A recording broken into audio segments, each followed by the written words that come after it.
All right, everyone, time for a Joe Biden update here because Sleepy, or Creepy Joe, which is really more the case, has had a tough few days. He came out and he said he supported the Hyde Amendment. Then a couple days later, yesterday, he said, no, actually, in retrospect, I don't support it. Now, the Hyde Amendment bans federal funding for abortion purposes. Ironically, I support it. I'm going to tell you why. There's a qualifier. I'm 100% pro-choice.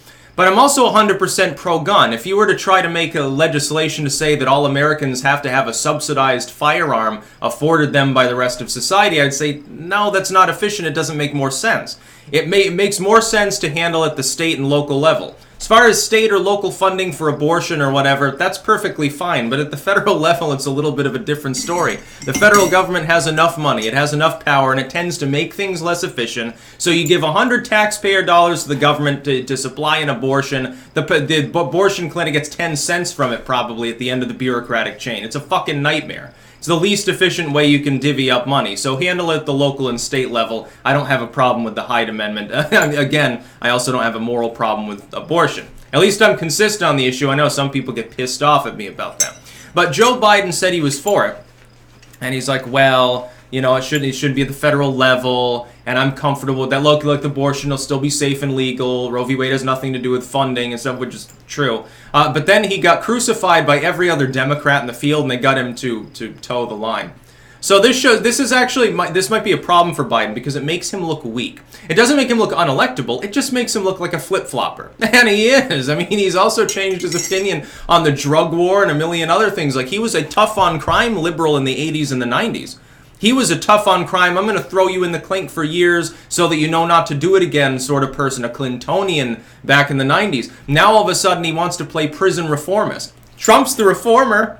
Of the front runners in the Democratic field, the only one who wasn't in some way a tough-on-crime liberal. Kamala Harris, she was literally prosecuting people. Joe Biden was making policies to make it tough, especially on black inmates whenever possible.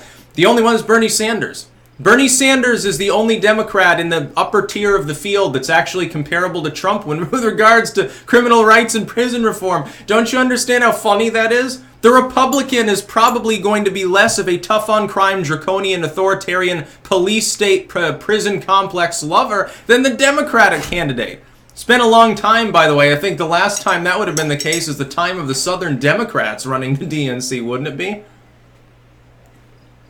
And we're talking the fucking Vietnam era or thereabouts, maybe the Nixon era or something. The Democrats hadn't exactly fully transitioned to hyperliberalism until, the latter Carter era or something like that. Then Reagan curb stomps him, and then they start electing Clintons. No, it is hilarious. So, in other words, Joe Biden's idea is, well, I have a strong moral reason to believe the Hyde Amendment's fine. Oh, but I'm willing to temper that after 2 days as long as enough people complain. That's the problem with a lot of people who are policymakers in some case or another, which is that they bow down before the angry masses. Now, of course, it was unwise as him to even give an opinion on the Hyde Amendment. It's unwise for Joe Biden to say too much at this point. He's the front runner. He's got the money. He's got the dynastic sort of family name within politics. He's Obama's VP and stuff. A well-liked person. He presumably, if he wins the first few states, he probably gains Obama's endorsement, I'd say after Super Tuesday maybe. Joe Biden is the presumptive nominee already. All he has to do is shut his mouth. All he has to do is keep parroting the same 3 or 4 platforms.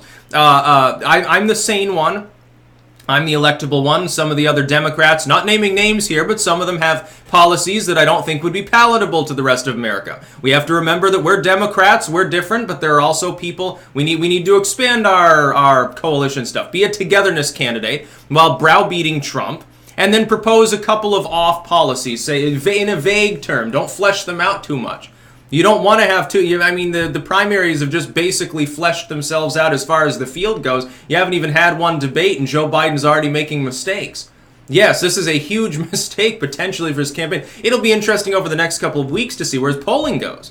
Because the thing is, some people, I don't think it boils down to an electability issue, but some people that would have liked it if he had been the one Democrat that was like, states' rights and stuff, a blue dog sort of approach, some of the business Dems, they'll be like, well, fuck, I guess Joe has abandoned us. And then he flips around. He's not going to win any brownie points by being just another Democrat who happens to support removing the Hyde Amendment and federally funding abortion.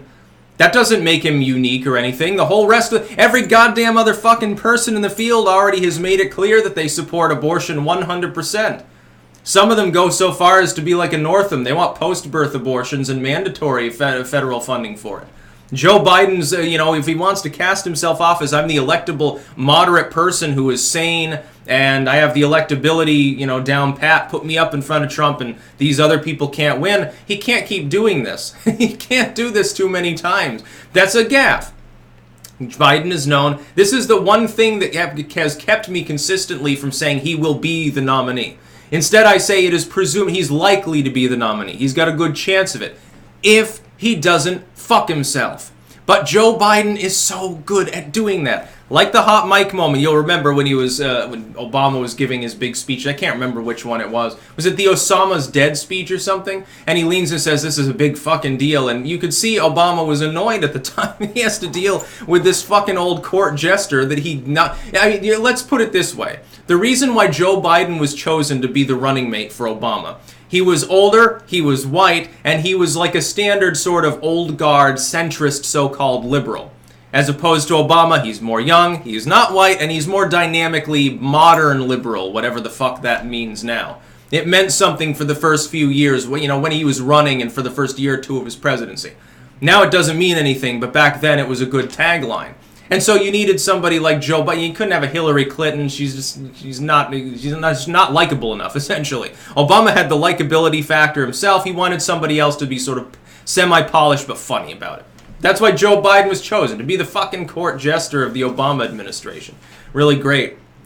Now they've gotten it into their heads that it's a good idea. I mean, here's the thing. I don't think the DNC is too happy about having to swing Joe Biden in and try to use him as, the neoliberal corporate candidate that they want to coronate. I don't think that they're happy about the fact that they can't use Clinton again. Third time's not a charm. She wouldn't win. She's too old to do it anyway. Like, she's probably not even willing at this point. She sort of burned that bridge when she blamed the DNC and half of the Democratic Party for her failures. And she's less, but Joe Biden is considerably more likable than Hillary Clinton. If you look at polling of, which one would you rather have a beer with? And the answer is only Hillary Clinton if you're more of a Chardonnay person, I suppose. It's really great. Poor Joe. So he can't even get it right on abortion. You're a Democrat, dude. Just own the fact that the Democratic Party, in a general sense, is very much pro-choice. Okay, well then if you're going to say that you support the Hyde Amendment, explain in a few sentences why and just say, hey, I think it should be handled at the state level. I don't have a problem with abortion. I'm 100% pro-choice. It's just the federal government shouldn't be funding it, and leave it at that, and then don't change your mind. If you get hit by other candidates, say, look, I've got a moral opposition to the federal government handling because it's less efficient.